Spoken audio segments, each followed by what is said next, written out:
Hello, Central Kentucky. I'm Greg Simpson from Century 21 Simpson & Associates, and this is the Century 21 National Residential Real Estate Market Watch for December 2022.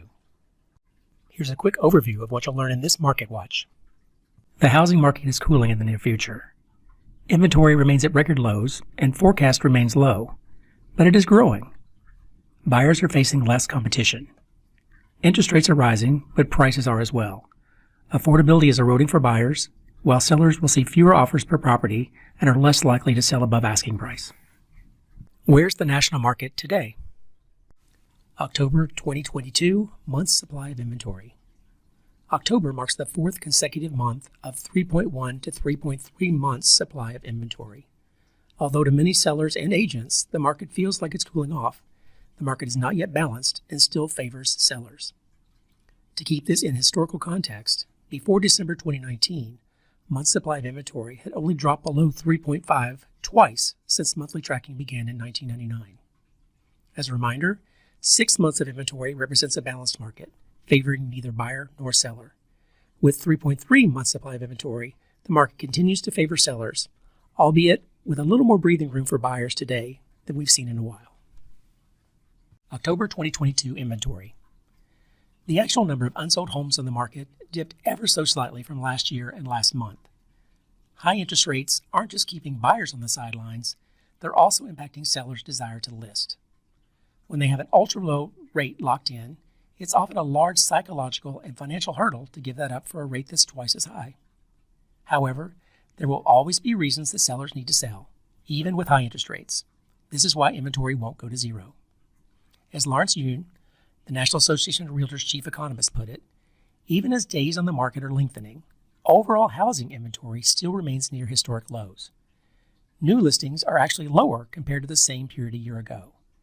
That means once the gate opens a bit for home buyers, we could again face a housing shortage.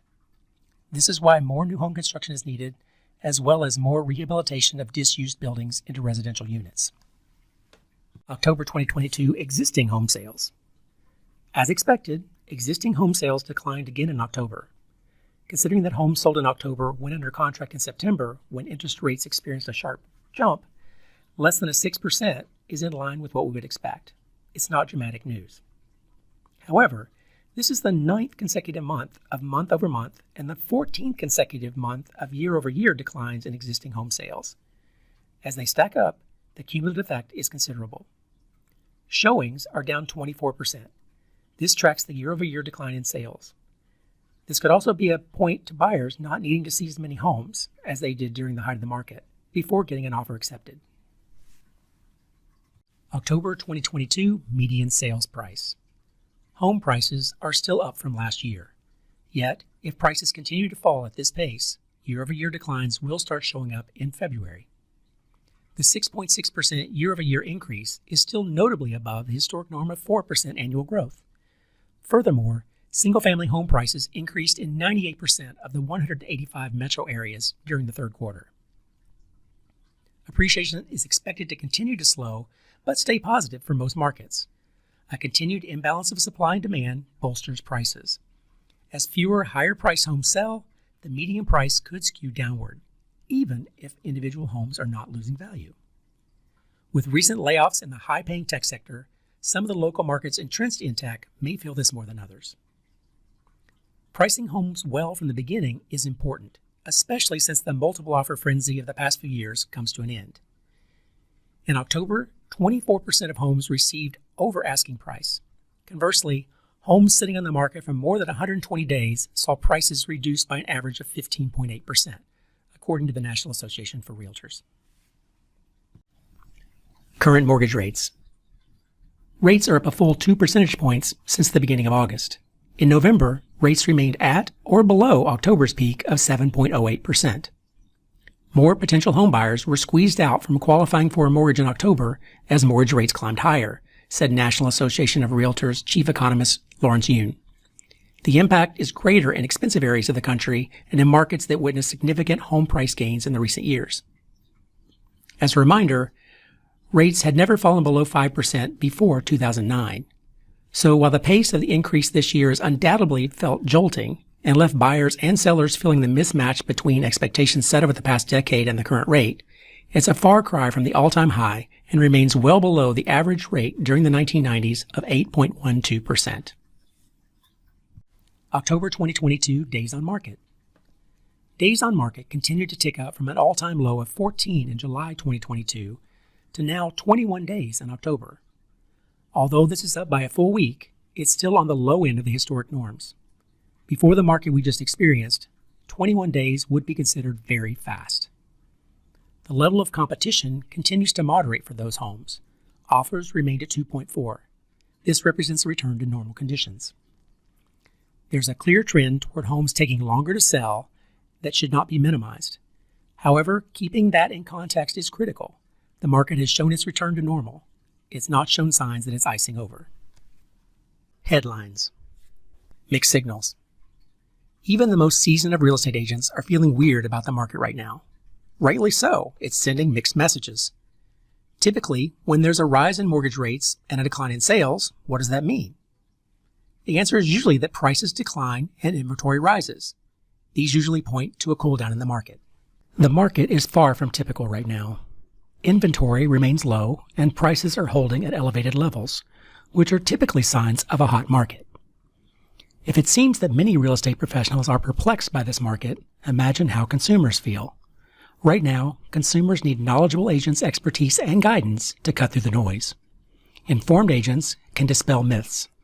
They can zoom out and put the headlines in the context of historic measures instead of comparing against an unusually hot market of the past few years.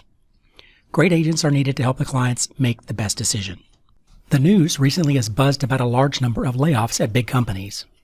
This has some implications for the housing market. As long as people have jobs or savings, they should be able to continue to afford their home. When people have financial hardship and pressure, they're more likely to take a low offer on their home to get the deal done quickly. Keeping headlines like this in context helps too. The Wall Street Journal points to these layoffs as signs that these large companies overhired during the labor shortage and are now correcting, rather than a sign that things are falling apart. Consumer confidence is a big factor in the real estate market. Big news of layoffs can erode confidence. After improvements over the past several months, this month showed a 5-point decline. Lynn Franco, Senior Director of Economic Indicators at the Conference Board, who creates the Consumer Confidence Index, said, "Vacation intentions cooled. However, intentions to purchase homes, automobiles, and big-ticket items all rose." What's important to mention is that even if unemployment jumps, the factors we've discussed over the past few months remain. Supply and demand remain unbalanced. Homeowners have equity, and institutional investors are active. The shortage of inventory driven by the mismatch of supply and demand keeps prices higher. Fewer distressed sellers keep prices higher. When discounted properties sit on the market unsold, it has a spillover effect, dragging the rest of the market down with them.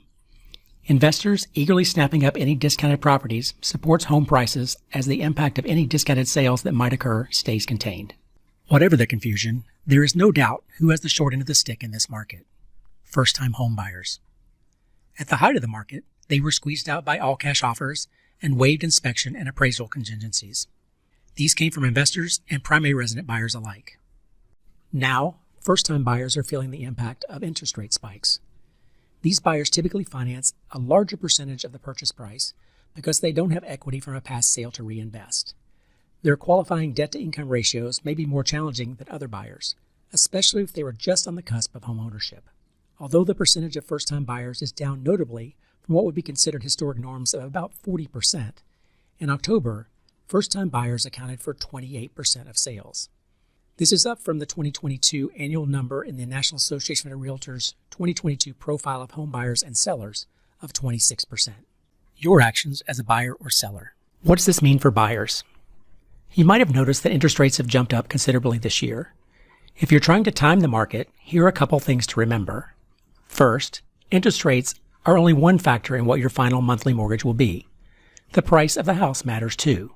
Buyers are able to purchase about 3/4 of the homes on the market for list price or less now. In past years, the final sales price got bid up dramatically from list price in many cases.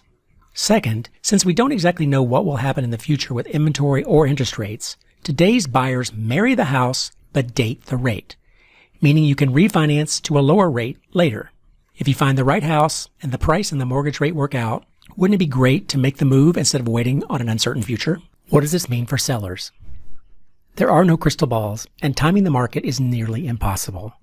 The best we can do is read and react to the data available. That data is giving us a clear message. If you are ready to sell, it's best to act now instead of waiting until the market is perfect for you, especially if you'd like to buy as well.